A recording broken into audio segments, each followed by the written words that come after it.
All right, so I want to introduce all of our speakers today. First of all, we've got workforce consultant from the Cabinet of Economic, or the Cabinet of Workforce and Education, and this is Alisher Barikanoff, and he covers the Northern Kentucky area. Alisher, thanks for joining us. We also have from the same cabinet and the Office of Apprenticeship, we've got Lawrence Winburn. Lawrence, thanks for joining us.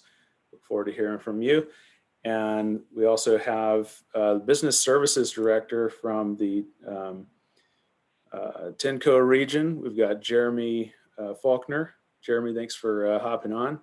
And then from the community college sector, we've got Christy Godman and Heather McClanahan from Gateway Community College. Thank you guys for joining us. And then from the Brighton Center, the Kentucky Career Center in Northern Kentucky, Eric Ousley will be talking to us about some of the services that he brings. Okay, so let's see. Let's have another polling question.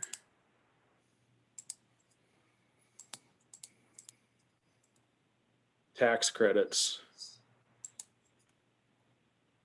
How much do you know about tax credits for opportunity populations?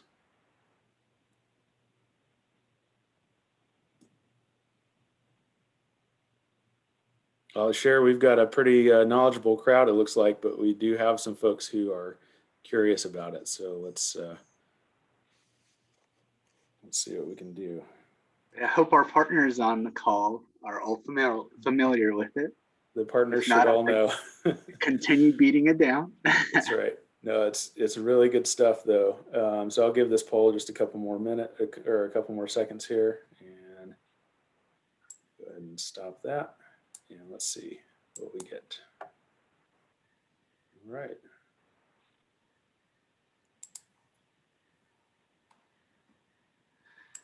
Okay, so Alisher, take it away. Yes. And hello, everyone. Zach and the Kentucky Chamber team, thank you for having us on the call. My name is Alisher Barikanoff, and I'm with the Office of Employer and Apprenticeship Services within the Education and Workforce Development Cabinet. We are part of the Kentucky Career Center network, serving as a partner and a complement to the local career centers that are out there. One thing I want to note is with the opportunity populations, I used to, before coming on to work at the state, I was a recruiter and really encouraged for our company to engage with non-traditional talent. And prior to that, I worked with the immigrant and refugee population in helping place them and really engage with employers about opportunities to hire immigrants and refugees. And something that we always, the reference was after 90 days, the refugee population had 90% retention rate. And in the current market, that's really hard to capture. So as you're thinking of different population groups, don't overlook that immigrant and refugee group. They are talented individuals. There are language barriers, but some of the partners here on the call today can overcome those barriers with the services that they offer. To jump into work opportunity tax credit, Tanya, I see your note that you're familiar with it, but you haven't utilized it. So hopefully after today you do. And I'm glad to see you on the call from our unemployment days. I was glad to help you guys. Now we're full into normal work for our team. So the work opportunity tax credit is a national program that's administered by states. In Kentucky, it is handled by our office. We have a tax unit that does all the paperwork on it. The way employers utilize it is during the onboarding process. There are a couple of papers that an individual completes as they are being hired on. They complete that on the first day, on that onboarding day, and then you as an employer, as an HR manager, as an HR administrator, are able to go through it and submit that information back to the state. There are two ways you can submit the information: by mailing it traditionally by snail mail, or by using, we have an online portal called the WOTC.ky.gov. It's not it's WOTC.ky.gov. And if you submit that information to us within the first 28 days, we would be able to get you the tax credit. The tax credits range from $1,200 to $9,600 per qualified hire. Here you'll see some examples of individuals that are listed as qualified targeted populations designated by the U.S. Department of Labor. And the way the tax credit works, it's a partnership with the U.S. Department of Labor and IRS, because it ultimately comes back to lowering your tax liabilities with the federal government. I saw a question come up, what is TANF? TANF is the cash assistance program administered by the Health and Human Services, locally by the DCBS office. So if a family is not earning enough wages, they can receive cash assistance through state government, which I think is at the end of the day funnels through federal government. So that is what the TANF recipient is. But as you note here in these categories that are given an example, one of the categories I always say, a lot of companies are looking to hire veterans, and veterans are a really good talent pool. A lot of transferable skills come from military into civilian life. If you hire a veteran that's been unemployed for at least 4 weeks, which is not uncommon during the pandemic days, you'll be able to save $2,400 off your tax credits, off your tax liabilities through the work opportunity tax credit. If you hire someone that's been long-term unemployed, which is being unemployed for 27 weeks, that is also savings. If you hire a service disabled veteran that's been unemployed for at least 6 months, that is a $9,600 savings to your company. And this opportunity is highly underutilized in Kentucky. Only 30% of Kentucky companies use the work opportunity tax credit. And what does that mean? That means money's left on the table. When I said I used to recruit for our company in Louisville, I was recruiting in Louisville, that company saved over $100,000 a year based on utilizing the work opportunity tax credit. We took that $100,000 plus back into the business, back into development of our staff, back into opportunities to grow into new sectors. And that is actual physical money that you can utilize as needed. And the way we help companies implement this into your onboarding process, I can provide you guys the paperwork needed and allow you to put it into your system. If you have an online onboarding, we can send you the information that you can implement it. If you have a paper onboarding, you have these individuals complete the paper as they're being hired on. And if you implement it across the board for all your new hires, you'll never miss anyone that may fall into these categories. Don't think you ever have to ask, hey, do you receive food stamps? Are you a disabled service member? You never have to ask that question. They complete that paperwork as they're being hired on. Next slide, please. Something to complement the work opportunity tax credit, which is that federal program, is the Kentucky unemployment tax credit. The Kentucky unemployment tax credit is designed for a company whenever they hire someone that was under or unemployed 60 days prior to coming on board to work at your organization and has worked at your organization for at least 180 days, then your company qualifies for a state tax credit of $100 per individual. So if you use the two paperworks, the work opportunity tax credit and the Kentucky unemployment tax credit during your hiring process, you may be able to save money off your federal taxes, and you may be able to save money off your state taxes. And again, that money can be pushed back and invested into your business process, into new endeavors, and really save off your training costs. And someone that comes from HR, I always have heard HR is a cost center. So let's make HR a cost saving center. Next slide. I'll share before we get into the next slide. I'd like to kind of bring up a little bit of discussion here in the chat. So if you're an employer on this call, just thinking about these tax incentives that Alisher just mentioned, since you've just learned about these or learned more about them, what are some ways that you could use these at your company to engage the opportunity populations that we listed off at the front? So, just go ahead and just throw those in the chat, kind of brainstorm back and forth different ways that each of your companies might be able to use them. So just hit it up. I'll And share. yeah, Go ahead. I'll say one way, too, if you as an HR manager, someone kind of advocating for these populations to open up your hiring, diversity hiring to leadership, you can say, hey, our company can save whenever we bring in talent that's non-traditional. We have ways that can offset some of those costs that may be inputted towards that outreach. So it is a savings program to advocate for diversity hiring. Wonderful. Um, All right, back to you, Alishir. yeah.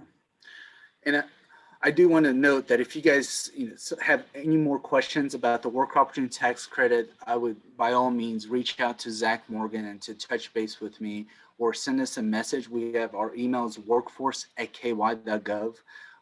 That can reach our office and connect you to the right person. And it's probably going to be me because I oversee that Northern Kentucky region. The time frame, Tanya, you have to do within the first 28 days of hire. So 28 days is the time frame. It has to be a new hire. It can't be someone that is a return person. And no, I do want to kind of compliment our team in the tax unit. They work diligently and very fast.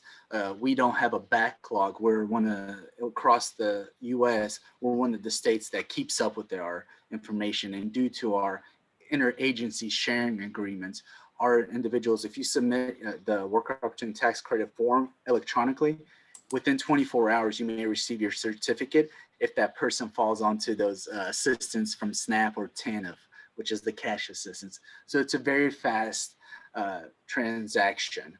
And it is a transactional program. It's not one of those transformative ones, but it's a really good transactional program that can help you save funds.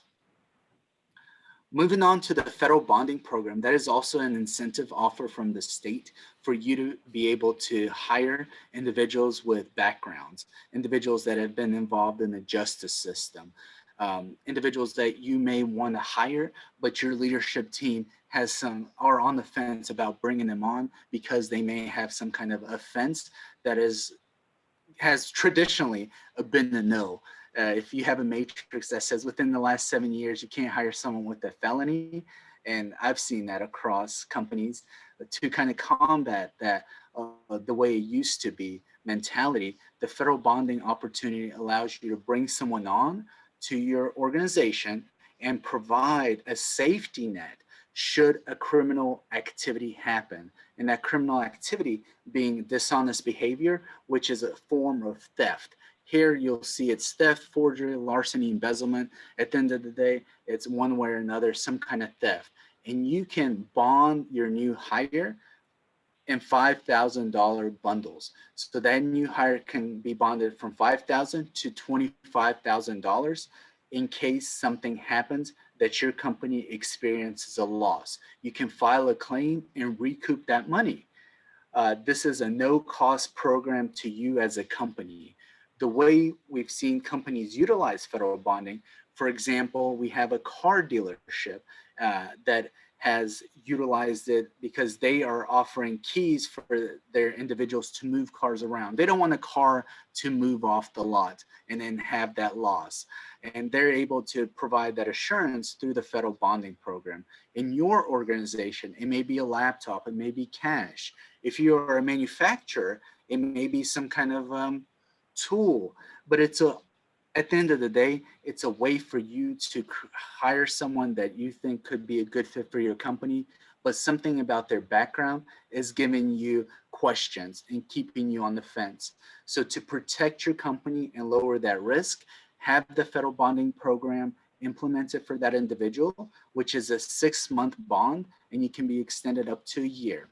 This one is zero paperwork. We have an online system. It's a Google Sheet that you complete, that I can help you complete. You submit it to us, and that person walks away with the bond, and you walk away with peace of mind and protection. Questions?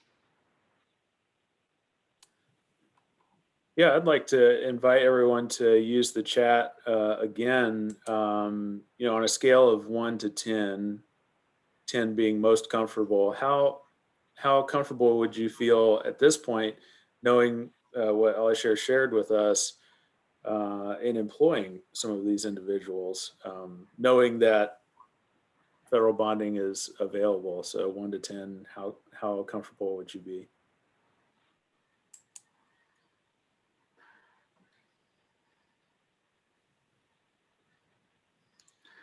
Let's see. The responsibility of the completion of the form comes on to the employer engaging with our team to complete that. So the request has to come from the employer. And we'll help you complete it. It's really pretty much zero red tape behind there. How long does it take to fill in the form? 5 minutes. And Tanya, I'm glad that's a 9. You're very comfortable with it. We hope to have you use the federal bonding program, and you can match that with the work opportunity tax credit. You get a $2,400 in tax savings if you hire someone that's an ex-felon, if they've had a felony within the last year, or if they've left incarceration within the last year. So that WOTC matched with federal bonding, it's savings, it's risk assurance, and all kind of goes back to the HR department serving the company with the lower costs. Then I see FAA. Do you have any insight? So your regulation with the FAA may say that you are not eligible to hire individuals with felonies. Is that what I'm getting at? Did I read that correct? Okay. So in terms of your hiring practices and who you're eligible to hire, that has to come back down to your organization. And for your sake, the FAA may have to make the argument to the FAA, but you can always say if there is that pushback of we never hire individuals with felonies. If you get that pushback, that's where you can assure them you have this federal bonding program to protect you as a company. You have the work opportunity tax credit to help you on the savings. And then you kind of really have to figure out within your organization how far you can go with it. And what the Chamber and Zach Morgan have to offer are different points of why you should bring these individuals on. I see some more things in chat. A couple more questions about federal hiring for federal contracts or federal positions where those rules are. It's a little bit. Sounds like it's probably a little bit more than just, hey, I just need to go talk to the CEO and get them to change the policy. Is there any sort of clash here with federal regs on that? I mean, from our end, we want to make the hiring as easy as possible.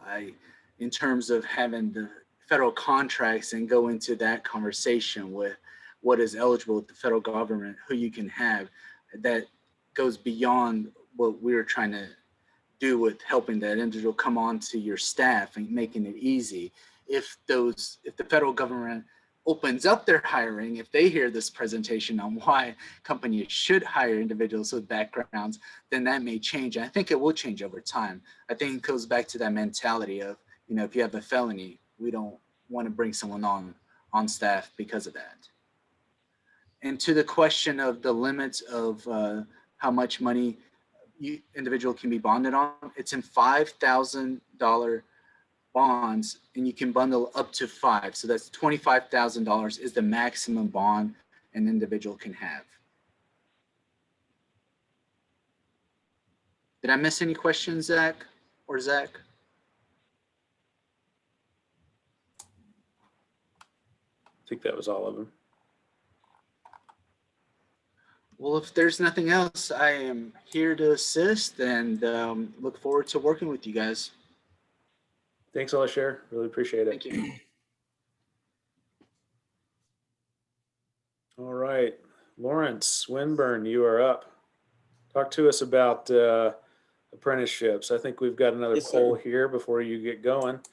All right. Let me pull that up for us.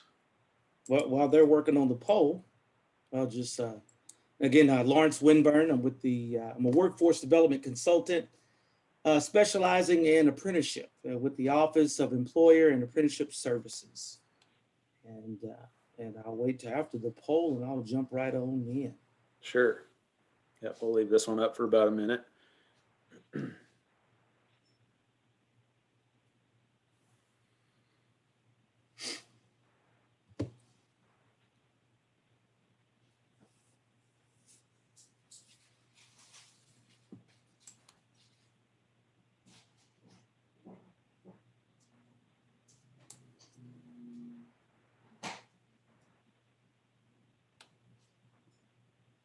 All right, we'll close out the poll here in about 10 seconds.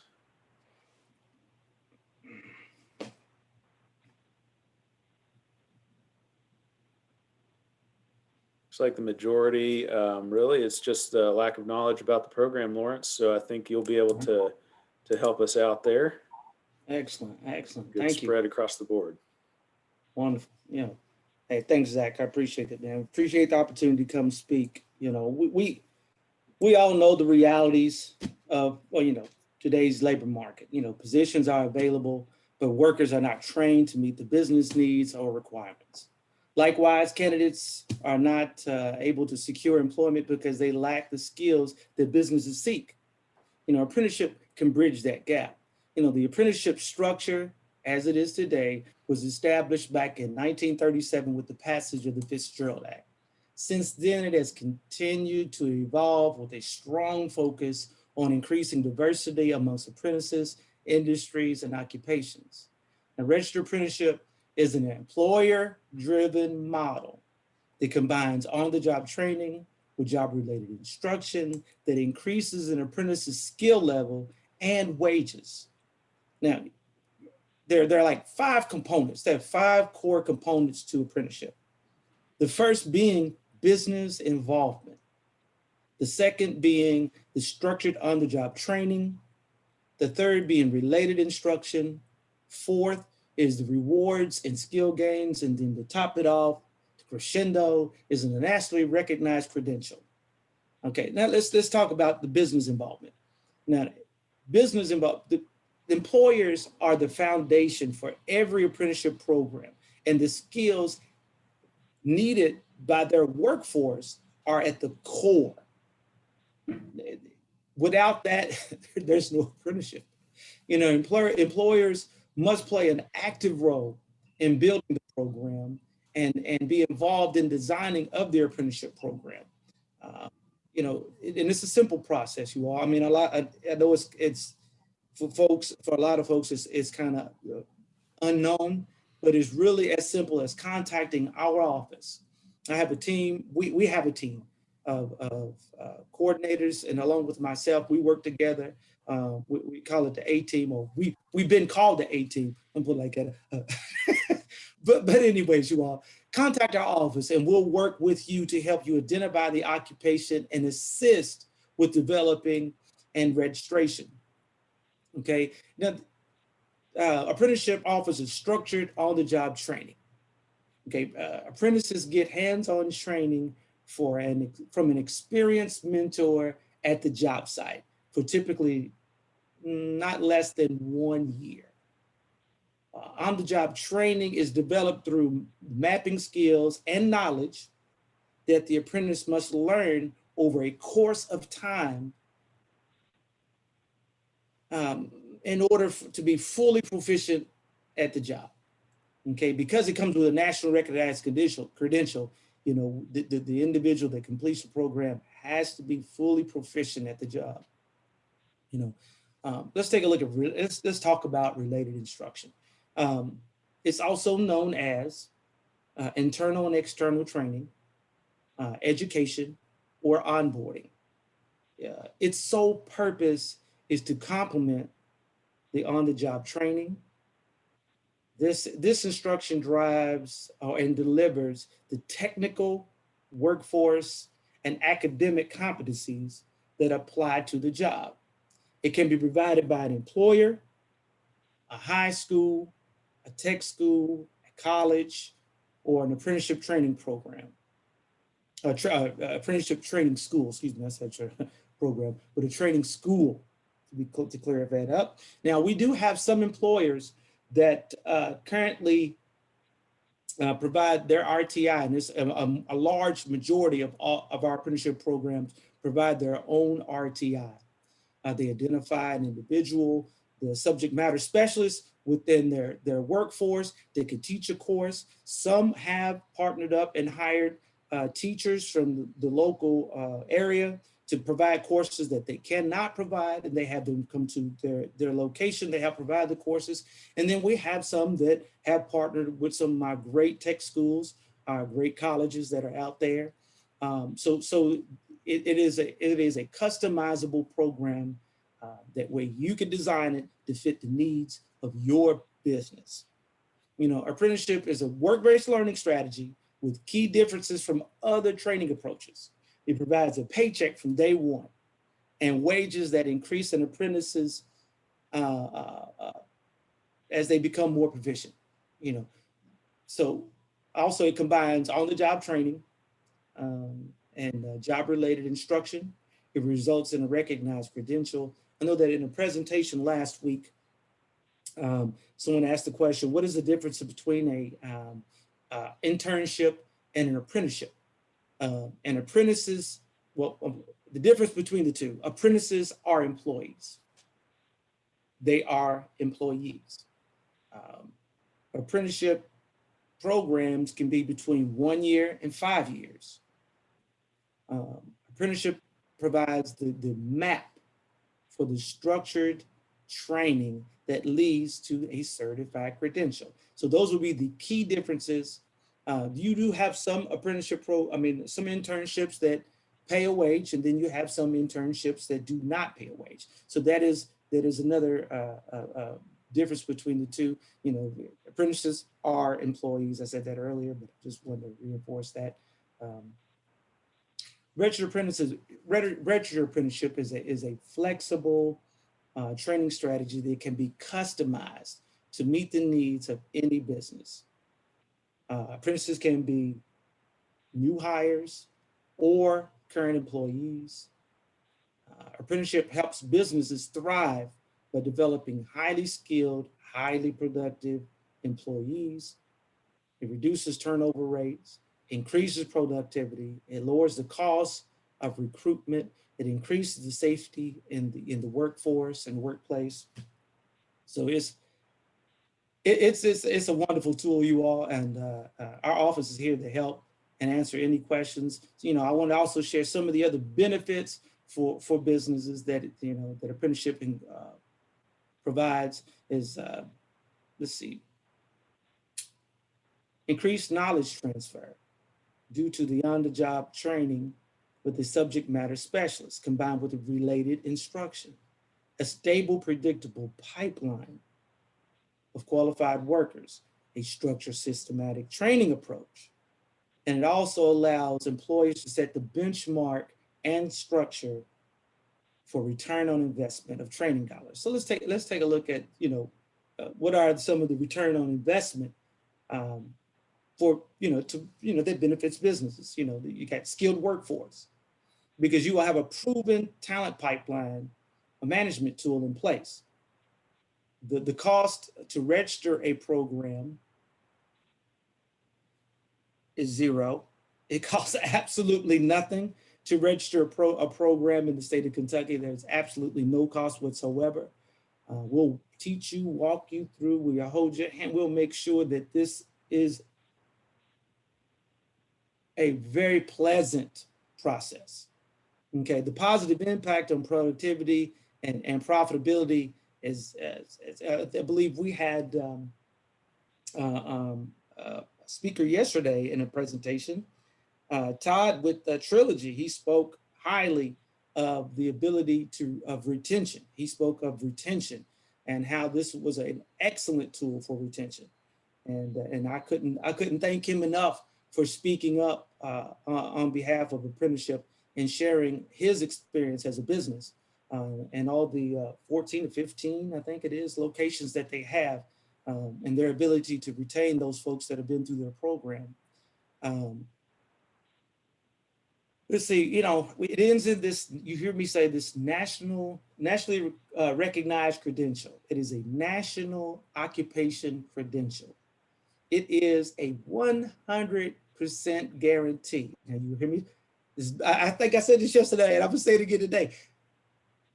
It's a, you probably won't ever hear this. It's a 100% guarantee to employers that the apprentices are fully qualified for the job they trained for. And every graduate from a registered apprenticeship program receive a nationally recognized credential. You know, I'm going to wrap this up, you all, and then it just open the floor for questions. I'm sure there's probably some out there. Zach, I'm surprised you ain't jumped in on me, man. But basically, registered apprenticeship is a proven approach for preparing workers for the jobs and meeting the business needs for a highly skilled workforce that continues to innovate and adapt to meet the needs of the 21st century. Our team would really enjoy working with you to design a program that fits the needs of your business. You know, I want to thank you all for the time to speak, and I'm here to answer any questions. Now, I made that. I know yesterday there was a question. Well, how do we go about registering a program? If you have an occupation need, if you're having an issue or occupation that you just can't seem to keep staffed, reach out to our office. Please feel free to contact us. We'll sit down, we'll help you identify the occupation with the job description provided by the USDOL. We'll set up the structured training program in place. We'll walk you through the entire thing. We have RTI providers. If you can't identify anyone in-house to provide your RTI, we would be more than happy to help you, provide you with the list, with those folks close by. If we need to, we'll reach out to the high schools with you to identify someone there. If we can't provide an RTI provider, which I doubt we won't be able to do that for you, but I'm telling you, if we'll do everything we can to ensure that your program is successfully set up to where you can run without any glitches. So I'm gonna stop rambling, and I'm gonna Zach, what you got, brother? I've got a handful of questions for you because it does the topic of apprenticeships really does raise a lot of questions, and I think one of them is probably, I know this is a misconception that I had when I first started hearing about them, because the Office of Apprenticeship really got cranking just a few years ago, and one of the misconceptions I had was that apprenticeships are for trades, like plumbers, electricians, things like that. Can you talk about how many different types of jobs have a registered, like federally recognized registered apprenticeships right now? Yes, absolutely. In the state of Kentucky, 40% of the programs are skilled trades. To give you there's able seamen. I mean, I'm just going to get nursing. There's one in law, legal assistant. The profession is wide and varied. That we have equine industry. It reaches out to we have a horseman, what is called the horseman. There is management apprenticeships. There's over 1,200 occupations, and it grows every month. Every month there's more programs added. And here's the beautiful thing, you all. Because the state of Kentucky is a SAA state, which is a state approving agency, we have the ability to work with you to identify an occupation and to create and design an occupation that will be recognized by the USDOL. So if there is one that happens to be, if there's this strange, or not, I'm gonna say strange, if this unique occupation that currently does not exist, that the USDOL has identified, our office can work with you and put our brains together and how do we want this to look. Once we design that, we can register that program with the USDOL. So and that's the beautiful thing about the state of Kentucky right now. We have that opportunity, and a lot of states don't. Indiana can't, but we can. Another question I've got for you, Lawrence, could you speak to any experience that, what you've experienced through this office in terms of how apprenticeships are uniquely suited to help out these opportunity populations that we listed there at the beginning? Yeah, and when experience when with I Kentucky employers that have used it that way. Yeah. I think when I started off, I usually do this little start with, the fact that we know that workers are not trained to meet the business needs or requirements, and likewise, the candidates are not able to secure employment because they lack the skills that the business seek. Apprenticeship is the tool and design. You could take someone that you say, I love this individual's personality, I love their drive, I think they will be a great employee, but they do not know one thing about the occupation that you have available for them that you think they'll be a good fit for. Apprenticeship allows you to take that individual, place them in the position, you put them with a mentor. It provides the structure of on-the-job training that your mentor will share that wealth of knowledge, because you want to find when you partner an apprenticeship with someone, you don't take someone that's been with your business for a year, unless that individual comes with multiple years of experience. Because what you want to do is you want that knowledge to be transferred to that employee. So whether that person is no matter what the background is, whether the person was a felon or whatever it may be, that individual will get the opportunity to learn hands-on with the subject matter specialist and have the opportunity to be probably one of the best employees you ever had. And I'm gonna tell you right now, I know for a fact that I have, we had a meeting with the commissioner, we had a business come in and speak, and they were like, look, we need more minorities. We need more minorities. And they had nothing but great things to say about hey, look, we brought them in and they're excelling. They're like taking off. We need more, So the thing is that it's opening. Apprenticeship allows an opportunity for those that probably will be looked over because they don't have the experience or the education background, a bachelor's degree, associate's degree, a master's degree, to be hired and taught the occupation and then take classes, the core classes, the classes that apply only to that occupation. And that's the beautiful thing about RTI. RTI is only supplemental. It complements the training. It's not history. It's not social studies. It's not all these cool other classes that are available out there for you to grow your mind. But our apprenticeship hones in on the occupation, and you will learn hands-on, and you will get that educational background to support it. So Zach, forgive me for rambling, brother, but I'm just like, I'm passionate about it, and I see these businesses, and I can't wait for everything to break. And I would love to start bringing some of those folks that want those businesses that would love to share their experiences, have them come aboard. I do plan on putting together a video with some of these folks in order to put on our website so they can share. It's good to know, to hear, how it's benefit their business. I think it's a win-win. I agree. I think that it's there's a lot of great opportunity there, and I really appreciate you sharing. And if anybody has any questions for Lawrence, go ahead and throw them in the chat. If something else occurs to you, questions for Lawrence or any of our speakers throughout this program today, we'll have opportunity at the end as well.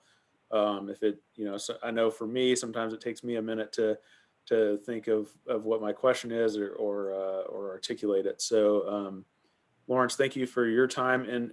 And also Heather McClanahan brings up a good point that really ties all these together, and I'm going to give her an opportunity to speak here as well. She's talking about how the interaction between the work opportunity tax credit and the offset, the way that can offset the cost for the RTI as well. So Lawrence, thanks for your time, and I want to go ahead and hand it over to Heather.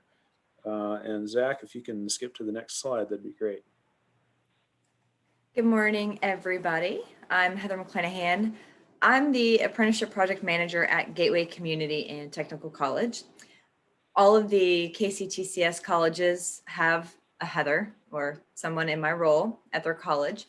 And what we do is we work very closely with Lawrence and Alashir at the cabinet. And a lot of what we do overlaps. A lot of what we do doesn't overlap. When I have questions, I always turn to them. If I'm one of those people having trouble finding an occupation that fits, I will engage them. I was going to say bother them, but engage sounds better.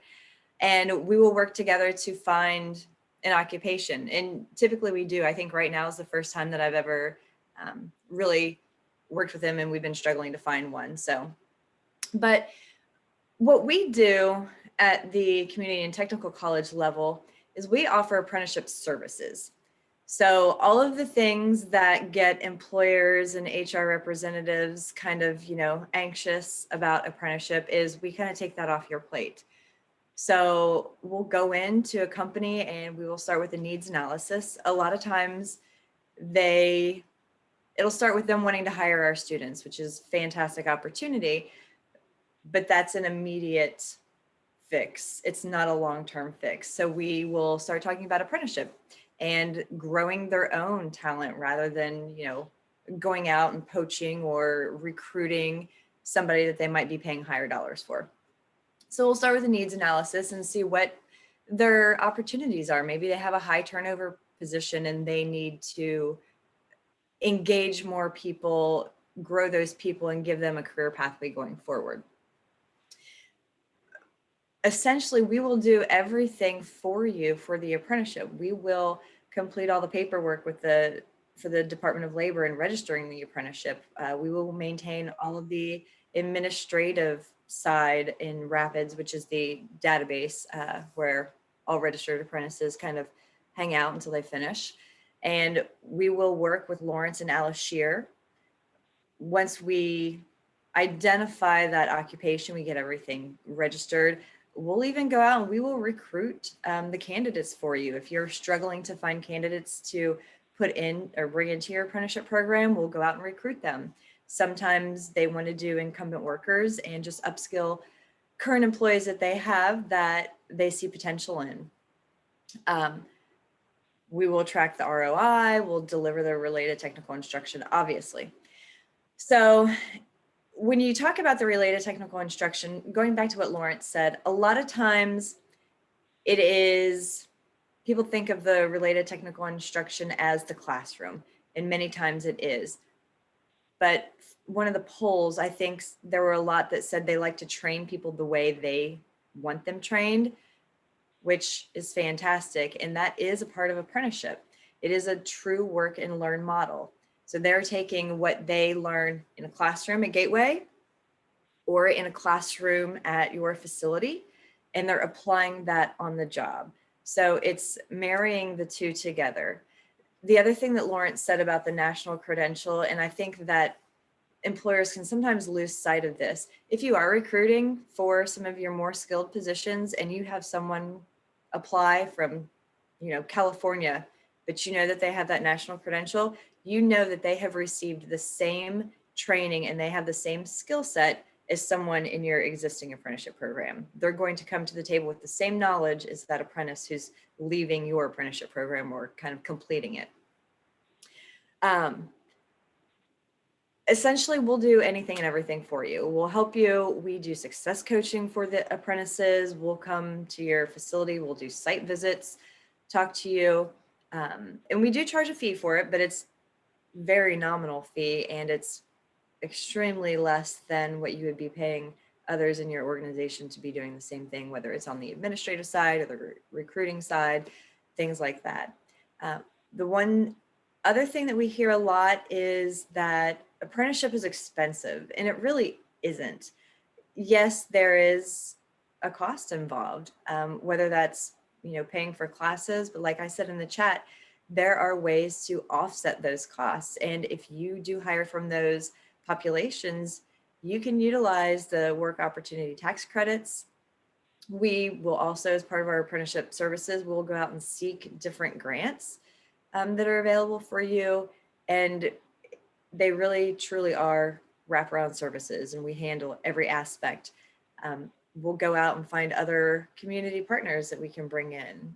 Say you want to really push hiring veterans, and we'll partner with the Career Center to do the recruitment piece, and we'll set up your interviews, all of those things. So it's really not a scary process. It's really not a difficult process. I think that there's just so much information and employers don't know how to digest it, and they don't fully understand it. And that's kind of where we come in to just kind of do the hand holding and get you through the process and make it as easy for you as possible. Awesome. Thanks, Heather. Once again, if you have questions about any of this or how it works together, feel free to throw that up in the chat. We'd love to hear from you. And there's no, I was told one time that there are only two dumb questions. The one is the one you already know the answer to, and the other one is the one you don't ask. And so there really is nothing that we can't handle here in terms of questions that you might have about this. So we are all learning together. So thank you, Heather, for your presentation there. Absolutely. I want to hand it over now to Eric Ousley. He's at the Brighton Center, the Kentucky Career Center there in Northern Kentucky. And he will talk to us about financial incentives and services that they provide there. So Eric, thanks for joining us. Thank you, Zach. And yeah, thanks for having me on. And it's good to see some familiar names on this call from some employers that we work with. So really glad that you're able to make the webinar today. Yeah, so, Kentucky Career Center, we have a pretty robust business services program here. And what we really try to do is help employers figure out, recruitment strategies, but also, retention strategies, connection to resources. We really want to be your number one workforce resource. So just a little bit of our menu of services here on this slide. We can provide hiring events and job fairs.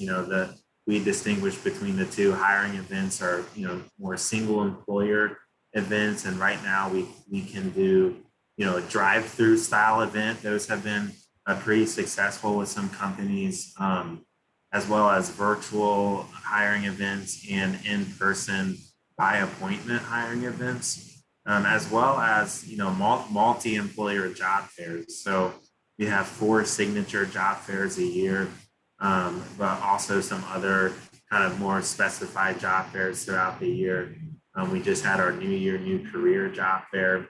So right now, those are virtual opportunities. And hopefully, again, once the whole COVID is over, we'd be able to meet in these big conference spaces and have more traditional job fairs. But, we have to adapt to the COVID environment. Really looking at this whole webinar, today is about incentives for these opportunity groups, untapped labor pools. So here at the Kentucky Career Center, with all of our 13 agency partners here in Northern Kentucky, those represent individuals with disabilities. Office of Vocational Rehab works with that group. We have a group at Brighton Center that works with the Opportunity Youth age group, 16 to 24. We have a great veterans program.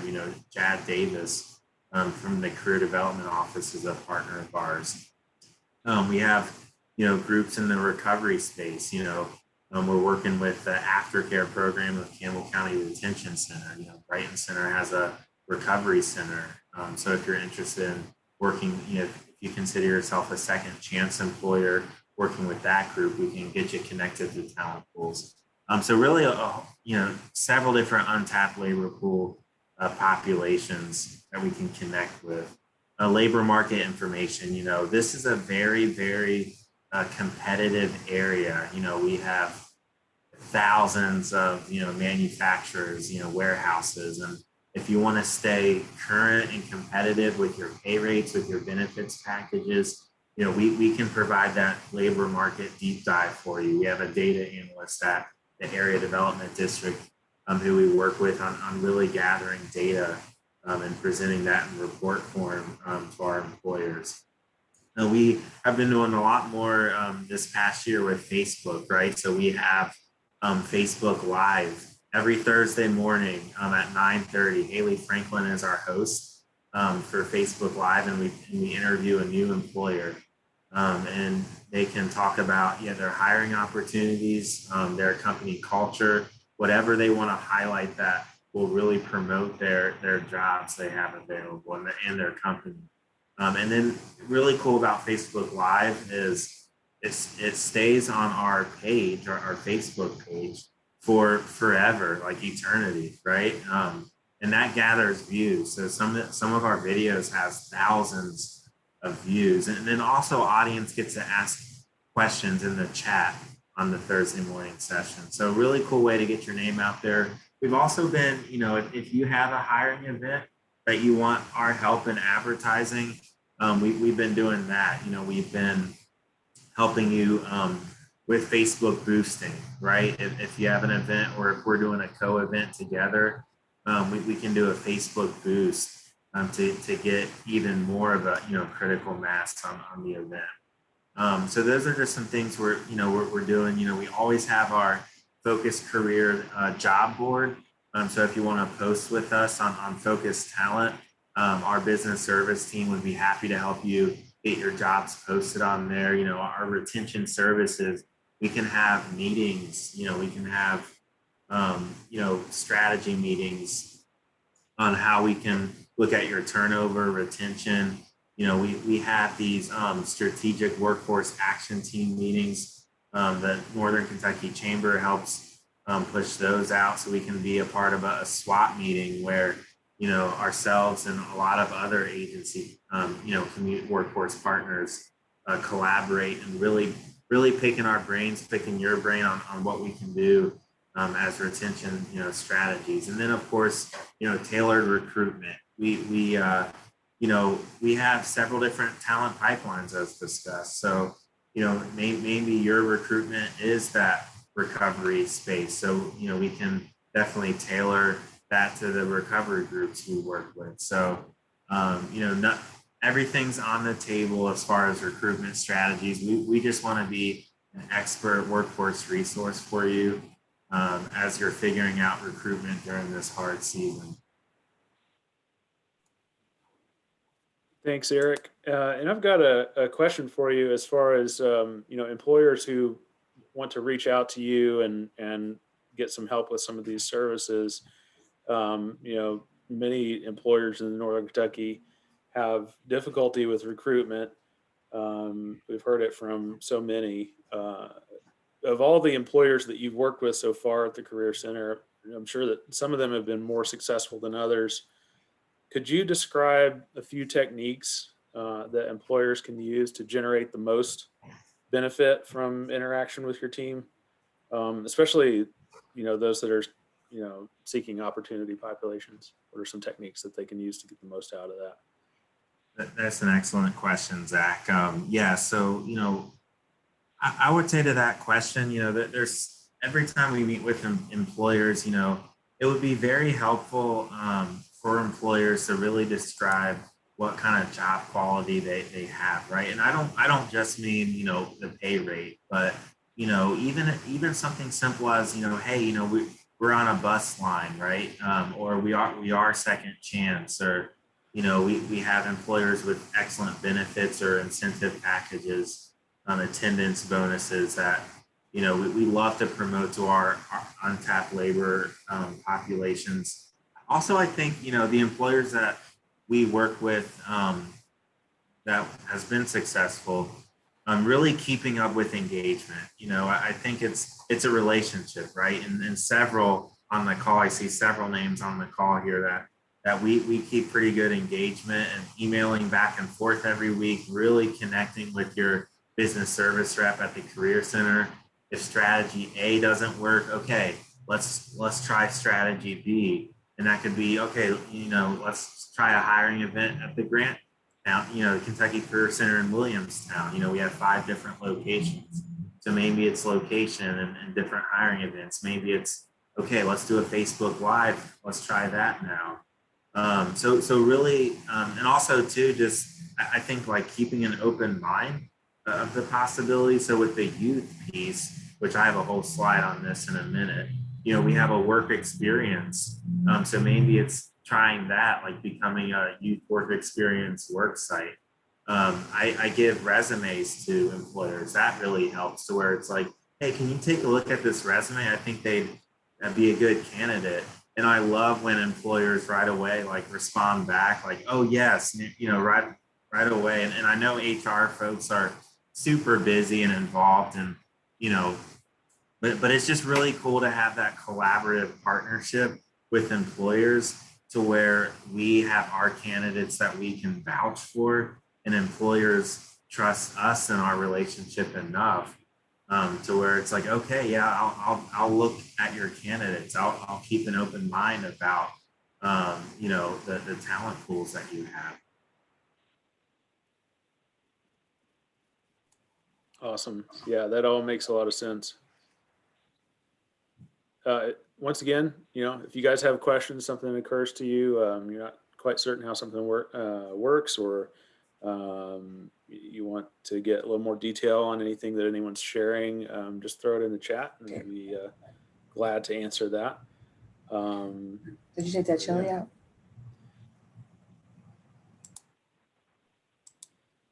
All right, I think we've got the next slide is training programs. So Eric, take it away.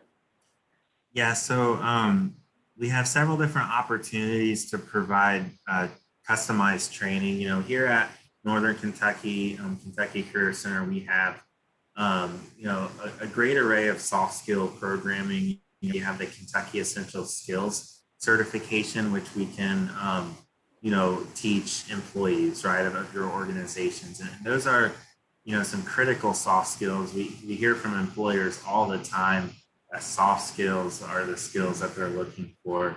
And this Kentucky Essential Skills piece would definitely be a great thing. And also we can customize that, you know, if you're looking for even like your leadership, it's like we really need some training with our supervisory staff. You know, we can develop a good training for you guys in a customizable way. And again, this is free of cost. And, you know, if you're looking for more of the hard skill piece, we partner closely here in Northern Kentucky with, you know, Gateway Workforce Solutions, and they have they have funding for providing training to employers. And I know Christy Gottman and Heather McClanahan, some Gateway folks, are on the call today, so they can speak more to that. We have, you know, on-the-job training opportunities here in Northern Kentucky. Really, it's that youth work experience. We have youth work experience dollars, which I think it's the very next slide. So kind of preview for upcoming attractions on that. But I know other areas in Kentucky, they have other dollars designated for OJT contracts with adult and dislocated workers. So, you know, I know some other folks, Jeremy's on the call, maybe they can go a little bit more into that. But yeah, really, you know, customized training, definitely with the soft skills, you know, partnering with key partners like Gateway in their workforce solutions program to offer that, you know, incumbent worker and kind of more of the hard skill piece. Jeremy Faulkner is in the Tenco region up around Maysville and in that area, and he can talk to us a little bit more about the incumbent worker program. Jeremy, take it away. Yeah, good morning, everyone. What a great panel of really knowledgeable speakers that we have on today. You guys have done a tremendous job. I just wanted to talk for a brief moment about our incumbent worker training and one incumbent worker training experience that we've had in particular. We can use incumbent worker dollars in order to upskill the existing workforce. And we've talked a lot today about your potential and your future workforce through, recruiting avenues and registered apprenticeships and all those things are tremendously important. But what happens when a scenario arises where, in order to remain competitive in the market that you're in, that your current workforce needs a quick upskilling or retraining? And that's where incumbent worker training comes in. And we've been working through this in our TENCO region healthcare collaborative through the Talent Pipeline Management Initiative, but we've also ran a pilot program with this at St. Clair Medical Center in Moorhead, where they set an internal goal to have a certain percentage of their staff nurses hold their bachelor's degree in registered nursing. So we needed to move a significant number of nurses from the RN level to the BSN level. And the best population to be able to find those people to take those jobs was internally. They were already working at St. Clair. So we partnered with a couple of different training providers, including Moorhead State University and Maysville Community Technical College, and put those people on a pathway to BSN. And we were able to provide some dollars for the training components, as well as the supplies and the books and the things that were going to be needed. And that, over the last 3 years, has been an extremely successful cohort and collaborative.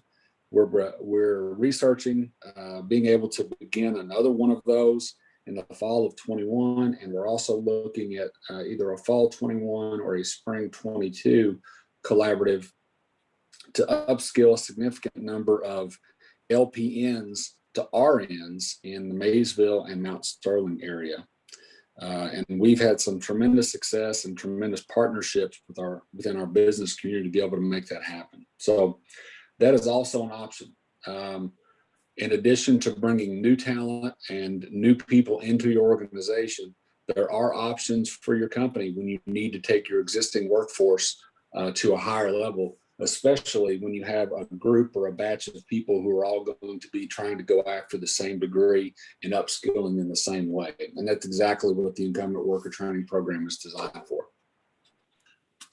That's good to hear, Jeremy. And it sounds like it's a systematic, strategic approach to accomplishing that goals and not just 1 and 2 here and there. So it's good to hear that that's available.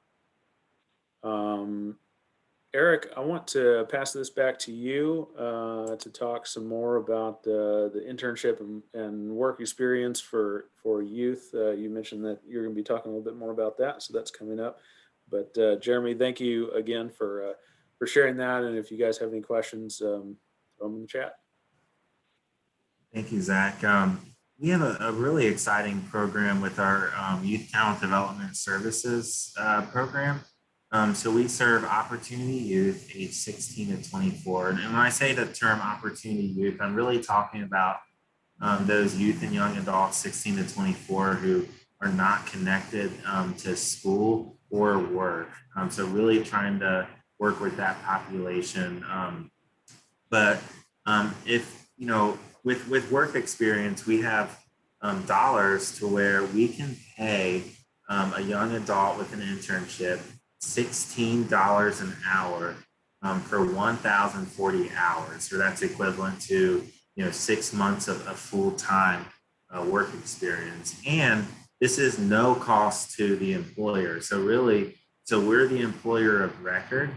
And that also means worker compensation is paid through us. So all that is required up front is just a work site agreement contract. When we get a young adult candidate, who shows interest and has a skill set for, an opportunity. We identify them. We have an interview with the employer. Is it a good fit? And if it's yes, then we just do a work site agreement, and then depending on your needs and the schedule of the young adult, we can do that match, and then you can become a work site. So we've had several successes over the past couple of years with these work experiences. So I think this is a great way, again, a cost-cutting way, a great way for you to test out an individual, like on-the-job training. And it could even be something to where you like the individual so much, after month one, you decide, you know what, I really want to hire this person. And then it becomes a hire. So that's the goal of these work experience programs, to where they work with you for 6 months under the youth work experience. And then hopefully it would be a job placement after that.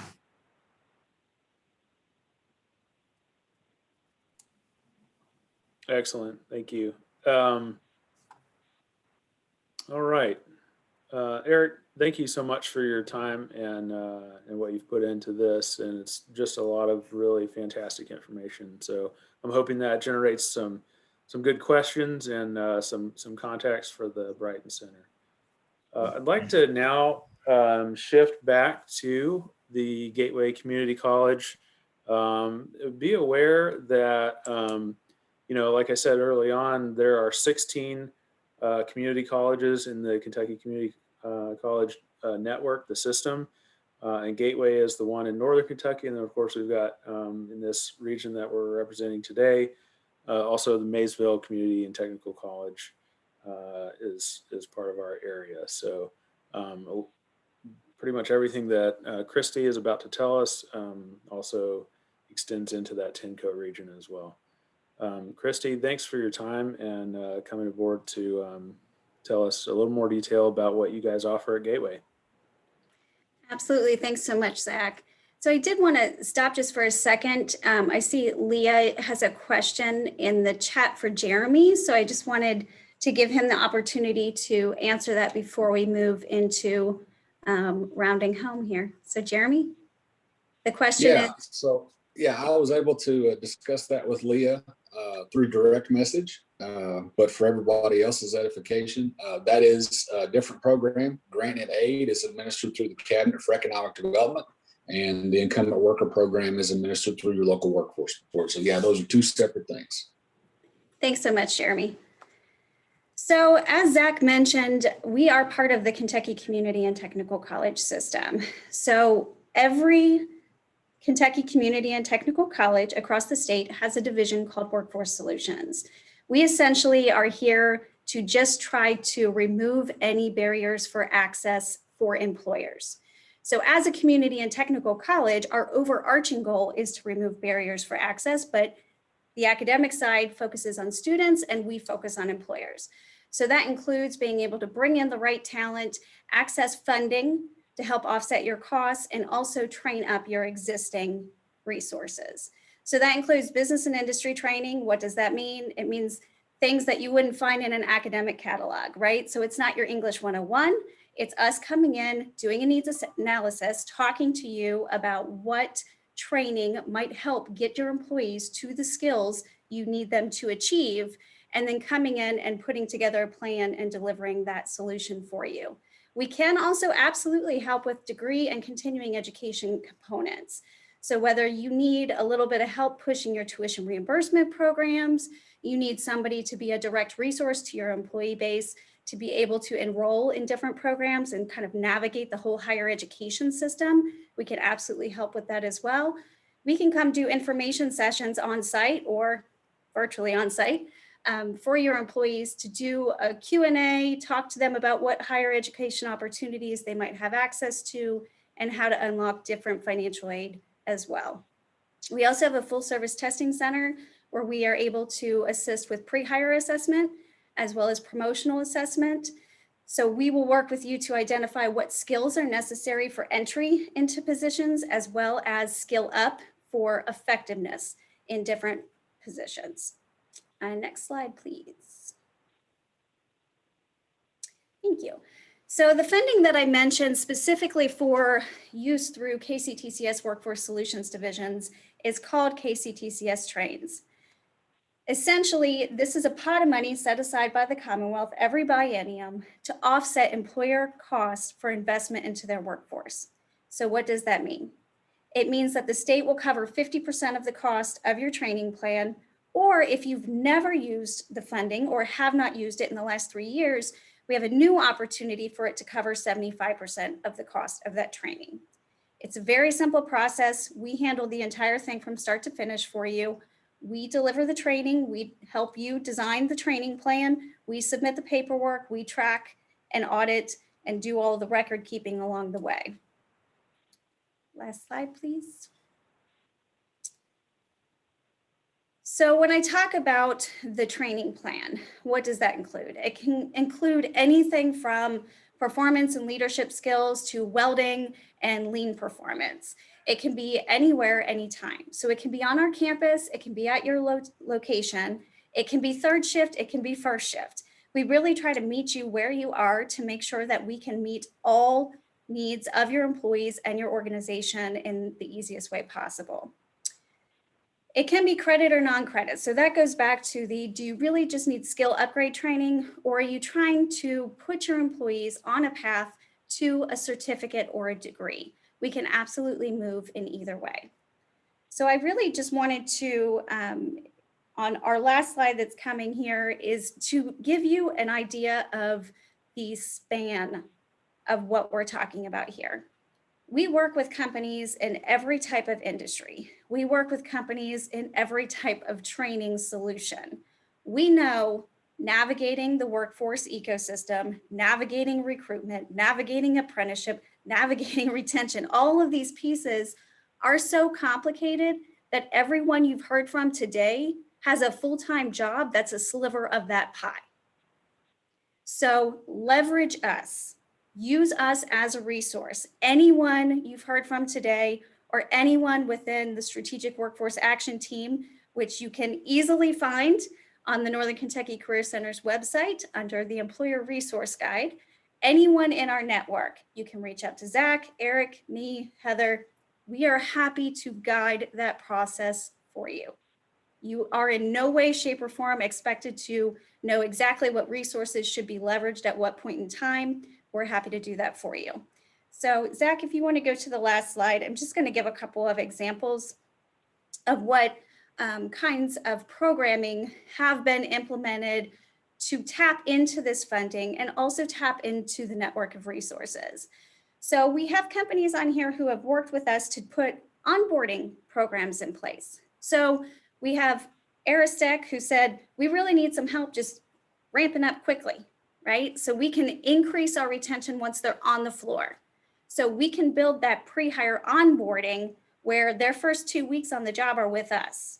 We're trying to give them foundational skills to be able to make them the best candidate once they hit your floor. On the flip side, we can work with advanced employees who have been in-house for a very long time. So that's an example with DHL. And DHL, they really wanted us to, in their words, help them achieve their vision as a world-class shop. Now, this is for their mechanics that are in-house. They don't work on the ramp, they work on the pieces of equipment that go to the ramp and help all those people do their jobs. So coming in and being able to offer targeted instruction so they can complete different repairs and do different mechanical work to keep their operation and their shop running smoothly is what we're able to come in and target and deliver specifically to meet their needs. Leah, who is our good friend on the call, we've worked with her many times to be able to target what are the needs at this point in time, whether it's Microsoft Office training or if it's needs for assessment.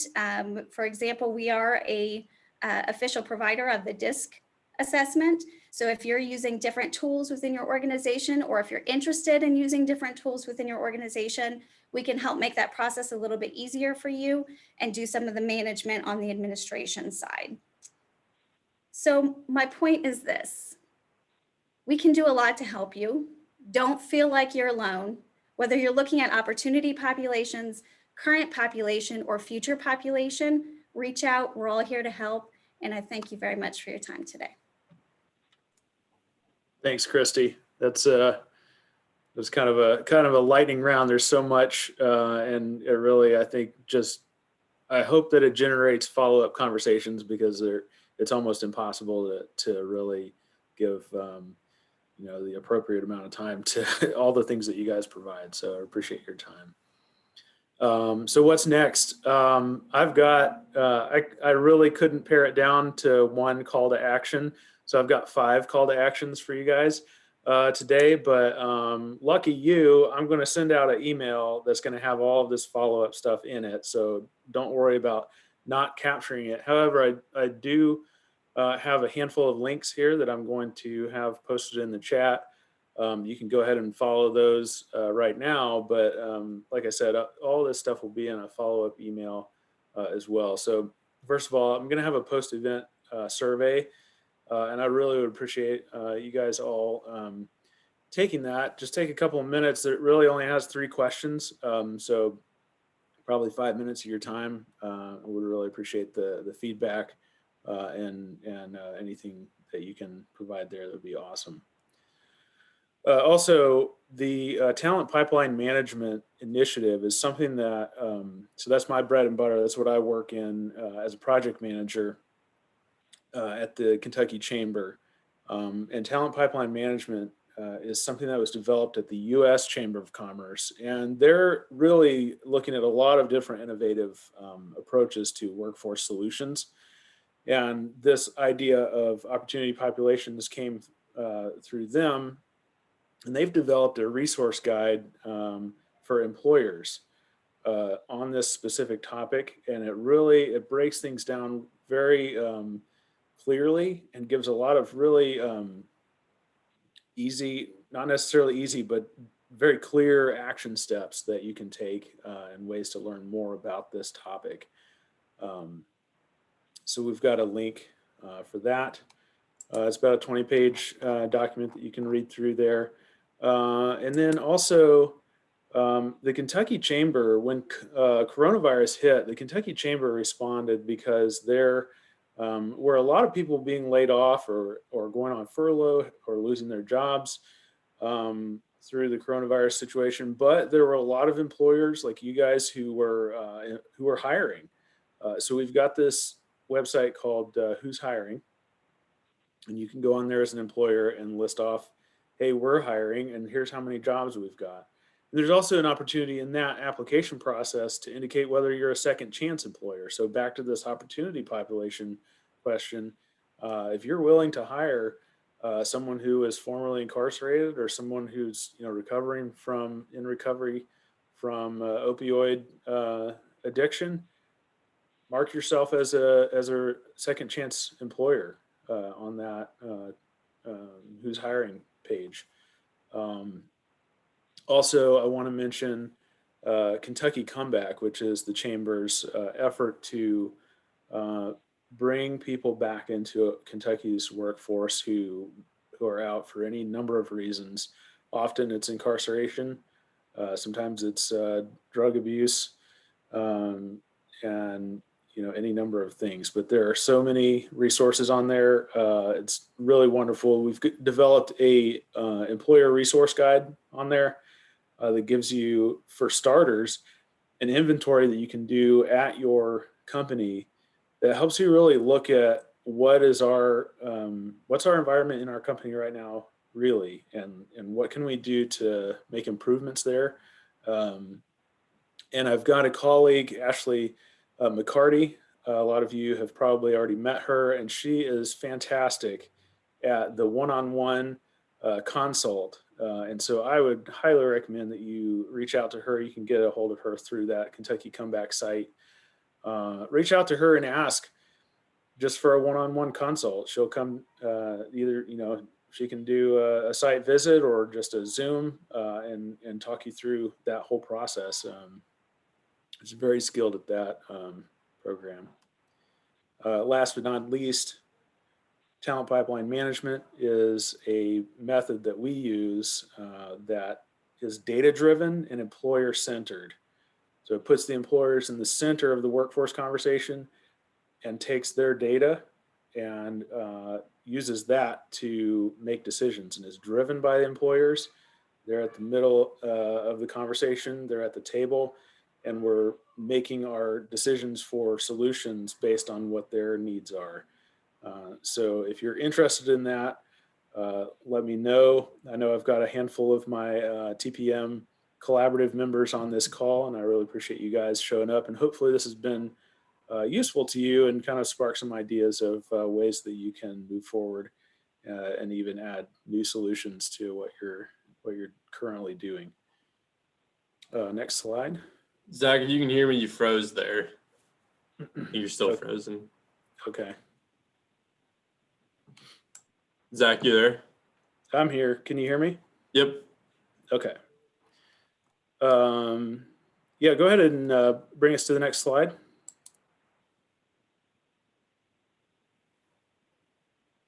And as always, this was provided to you for free, and as well as all the other items that the Workforce Center provides, the recovery services, as well as TPM. They're all provided at no cost. But I definitely want to bring to your attention all of the value and benefits that come from being a member of the Kentucky Chamber. So reach out to me, or you can see Kelly Wolf's email here if you're interested in that. Definitely let me know. Go ahead, next slide. And we'll leave it here for just a moment. If you guys are interested in contacting any of the folks who presented today, here's our contact information, email addresses and phone numbers. I'll give you just a moment. And then I also want to share CEUs. Next slide. And this is for HRCI and SHRM. If you all are members of those organizations and are gathering your CEUs, this program can help. All right.